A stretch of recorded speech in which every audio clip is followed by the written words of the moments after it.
première année de Belshazzar, roi de Babylone, Daniel eut un songe et des visions de son esprit pendant qu'il était sur sa couche. Ensuite, il écrivit le songe et raconta les principales choses.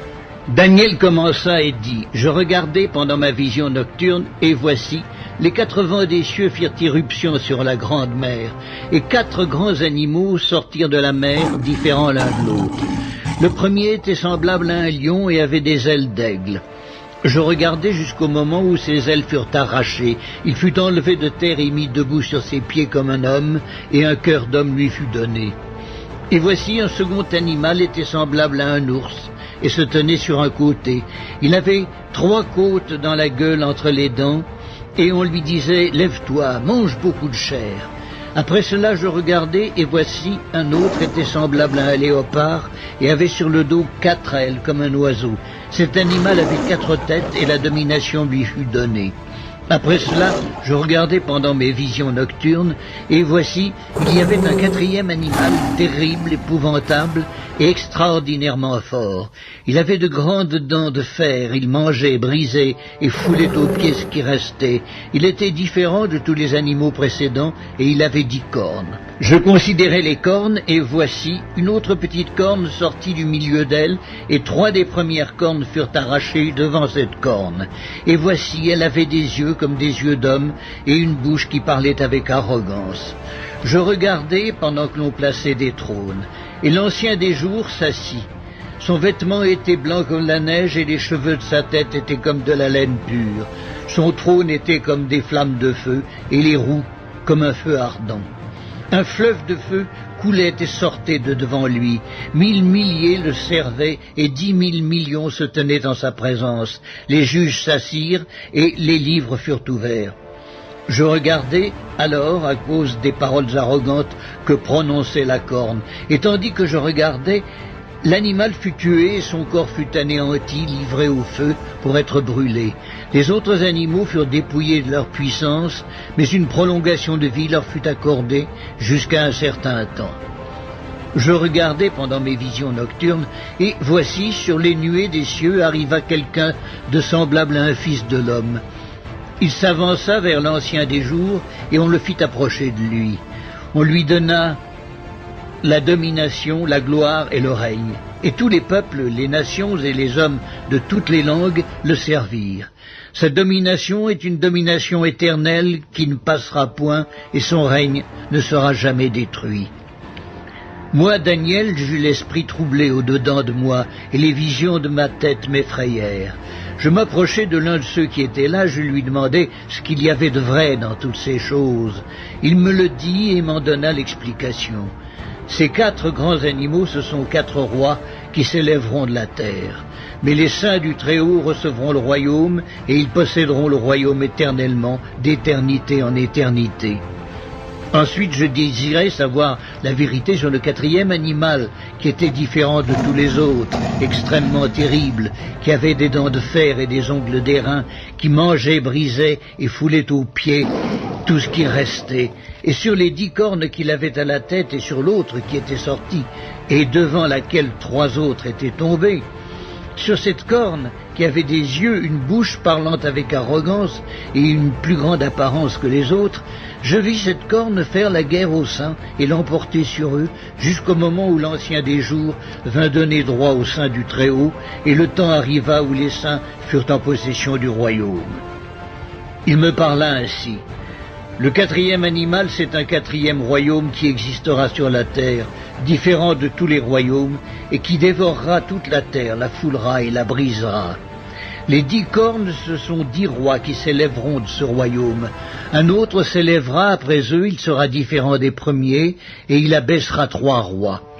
Il prononcera des paroles contre le Très-Haut, il opprimera les saints du Très-Haut, et il espérera changer les temps et la loi. Et les saints seront livrés entre ses mains pendant un temps, des temps, et la moitié d'un temps. Puis viendra le jugement, et on lui ôtera sa domination, qui sera détruite et anéantie pour jamais. Le règne, la domination et la grandeur de tous les royaumes qui sont sous les cieux seront donnés au peuple des saints du Très-Haut. Son règne est un règne éternel, et tous les dominateurs le serviront et lui obéiront. Ici finirent les paroles. Moi, Daniel, je fus extrêmement troublé par mes pensées, je changeai de couleur et je conservai ces paroles dans mon cœur.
RFID, c'est en anglais, c'est Radio Frequency Identification, donc identification par radiofréquence.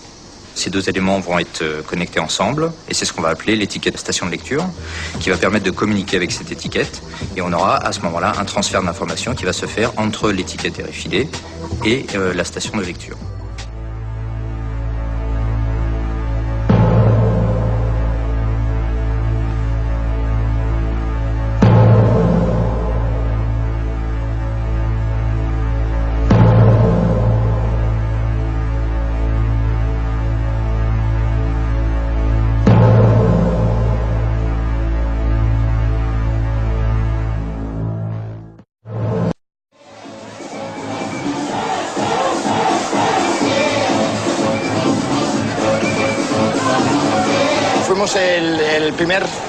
Nous sommes les premiers au monde à avoir utilisé la puce comme moyen d'accès à une zone VIP et comme moyen de paiement aussi.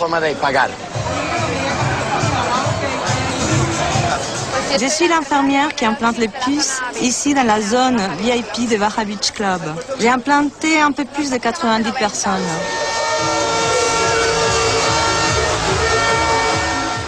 Ils te mettent la seringue comme ça et ça fait un plip On le voit, c'est comme un petit grain de riz blanc qui rentre sous la peau. Elle se place sous la peau et ne touche donc aucun muscle ni aucun organe vital, c'est sans risque. Là, il y a une sorte de piston. Une fois que l'aiguille est enfoncée sous la peau, on appuie sur le piston qui, grâce à un dispositif de sécurité, place la puce sous la peau de manière à ce qu'elle ne puisse pas remonter. On n'a pas besoin d'amener d'argent, de présenter de carte d'identité, ni quoi que ce soit, puisqu'il t'identifie avec le lecteur. C'est plutôt pratique.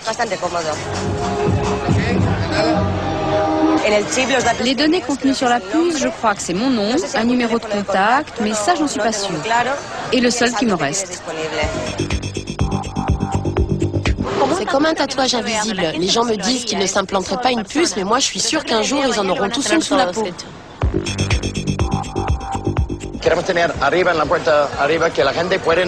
Nous allons bientôt installer un lecteur de puces devant la porte d'entrée du club pour que les clients puissent entrer et sortir tout seuls, comme s'ils étaient chez eux, sans avoir besoin de passer à chaque fois devant un portier. C'est une façon très VIP de rentrer en boîte, sans avoir besoin de parler à personne. Je suis arrivé ce matin pour me faire enlever une puce électronique que je me suis fait implanter dans le bras. Quand je me la suis fait implanter, c'était à minuit, il y avait de la musique, j'avais un verre de caipirinha à la main. Ça fait partie des interventions un peu casse-pied, je dirais plutôt. Mais c'était pas sous la peau du tout, hein, contrairement à ce qu'on pouvait croire. C'était absolument pas sous la peau, c'était dans le muscle. L'infirmière du Barra Beach Club qui m'a implanté la puce me disait que c'était entre la peau et le muscle. Il s'est avéré qu'apparemment, elle était beaucoup plus profonde et qu'elle était dans le muscle. Une puce RFID implantée est similaire à un bracelet électronique. C'est un émetteur-récepteur avec une antenne qui émet une dose d'irradiation importante en rayonnement micro-ondes. Comme pour le téléphone portable, cette antenne possède une zone dangereuse dite de sécurité qui ne doit pas être au contact des tissus vivants. La zone de sécurité de l'irradiation en hyperfréquence micro-ondes de l'antenne émettrice omnidirectionnelle d'une puce RFID implantée est d'environ 1 mm. En conséquence, cette irradiation est directement au contact des tissus humains dans le cas d'une implantation sous-cutanée. La notion du rapport dose sur temps d'irradiation est fondamentale dans le cas d'une implantation sous-cutanée d'une puce RFID. Pour l'identification du bétail d'abattage dit de boucherie à vie courte, cela n'a pas une grande importance, mais pour un humain qui va être soumis à une irradiation pendant une longue période, c'est un scandale sanitaire. C'est un corps étranger qu'on introduit, donc il y a les tissus qui forment une kyste autour, et elle ne devait plus se déplacer. De plus, il existe maintenant un grand nombre de lecteurs-enregistreurs disséminés dans le monde, dont certains ont une portée de plusieurs centaines de mètres, qui soumettent les humains, lors de leur déplacement, à une nouvelle irradiation micro-ondes quasi permanente. Maintenant, des études scientifiques internationales, comme celle de l'Union européenne Reflex, prouvent que l'énergie issue d'une irradiation par les champs électromagnétiques micro-ondes peut endommager l'ADN et être une copromotion de risque de cancer. Le FDA, qui est l'administration gouvernementale américaine, qui a approuvé l'implant de la micropuce RFID pour un usage médical chez l'homme aux États-Unis, énumère un nombre important de risques associés, y compris la réaction défavorable des tissus à l'irradiation électromagnétique micro-ondes. Récemment, de nouvelles études scientifiques démontrent que les puces RFID sont directement liées à des tumeurs cancérigènes chez les animaux. Nous avons une espèce de patrimoine commun tous ensemble, qui est forgé comment? Eh bien, par notre identité à tous, par nos droits fondamentaux à la protection des données inhérentes à notre personne. Eh bien, c'est un capital global, humain, qu'on doit tous ensemble protéger. Quand les technologies dont nous parlons seront allées trop loin et qu'elles auront entamé ce capital, on ne pourra plus le reconstituer.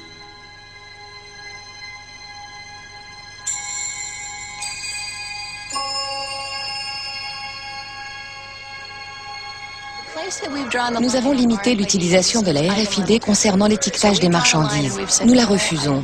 On ne doit pas pouvoir mettre des étiquettes sur des marchandises que les gens achètent, portent, louent ou utilisent de quelque manière que ce soit. Cela risquerait de poser de sérieux problèmes.